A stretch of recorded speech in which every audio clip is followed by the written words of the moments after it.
దారుణమైనటువంటి స్థితిలో సంఖ్యల చేత సంధించబడి ఒక అపరాధిని, ఒక దోషిని తీసుకుని వెళ్తున్నట్లుగా ప్రభుని తీసుకుని వెళ్తూ ఉంటే నా వాడు అనబడే ఆ పేతురు దగ్గరగా ఉన్నటువంటి పేతురు అంటున్నాడు, నాకు తెలియదు. ఒకడేమో 30 రూపాయలు అమ్మేస్తాడు, ఒకడేమో ప్రజలందరూ నడివీధులు అమ్మేస్తాడు ప్రభుని. ఆయన నాకు తెలియదు అని అమ్మేస్తాడు. నా ప్రియ దేవుని సంగమా, నా ప్రియమైనటువంటి దేవుని పిల్లరా, నీ జీవితంలో, నీ బ్రతుకులో ఎన్ని మార్లు ప్రభువుని అమ్మేస్తాము. నీ క్రియల చేత, నీ పనుల చేత, నీ పరిస్థితులు బట్టి ప్రభుని వీధులు అమ్మివేయగలరా తల్లి? నా ప్రియుడి ప్రభుని స్వార్థము కట్టి నీవు అమ్మేయగలరా? ఒక్కసారి దేవుని మాటల వైపు చూడు. ఇద్దరు ఇంచుమించుగా ఒకేలాంటి దోషం చేస్తారు, ఇద్దరు ఇంచుమించుగా ఒకేలాంటి తప్పు చేస్తారు. దేవుడు సన్నిధిలోకి వచ్చే దేవుని పిల్లడా, ఒక్కడు అయితే సంతాపపడి ఏడ్చి ఏడ్చి అయ్యా క్షమించు, అయ్యా విడిపించు, అయ్యా క్షమించు, అయ్యా విడిపించు అని పశ్చాత్తాపడ్డాడు.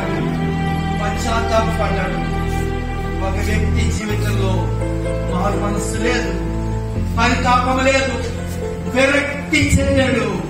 విరక్తి చెంది ఊరి వెలుపలికి వెళ్ళి ఊరి పోసుకొని చచ్చిపోయాడు. ఈ రాత్రి కాల సమయంలో దేవుని సన్నిధిలోనికి వచ్చినటువంటి నీవు, దేవుని పాదాల చెంతకు వచ్చిన నీవు, అమ్మా నేనెవరు శిక్షించలేదా? అమ్మా నేనెవరు శిక్షించలేదా? అమ్మా నేను కూడా నేను శిక్షించలా?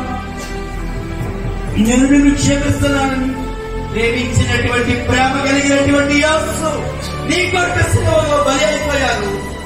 నీకు మారుగా నీ స్థానాన్ని ఆయన పుచ్చుకున్నారు.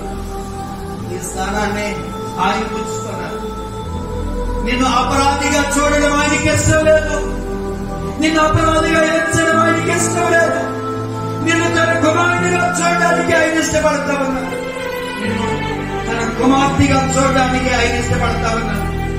ఈ ఇద్దరు వ్యక్తుల్లో ఒక్కడు పశ్చాత్తాపంతో ప్రభువా కనికరించు అని వేడుకున్నాడు, కనికరాన్ని పొందుకున్నాడు.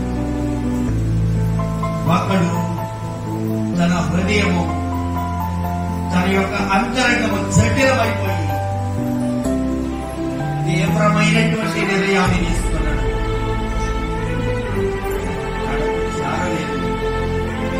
ఈ ప్రత్యేకమైనటువంటి రాత్రి కాల సమయంలో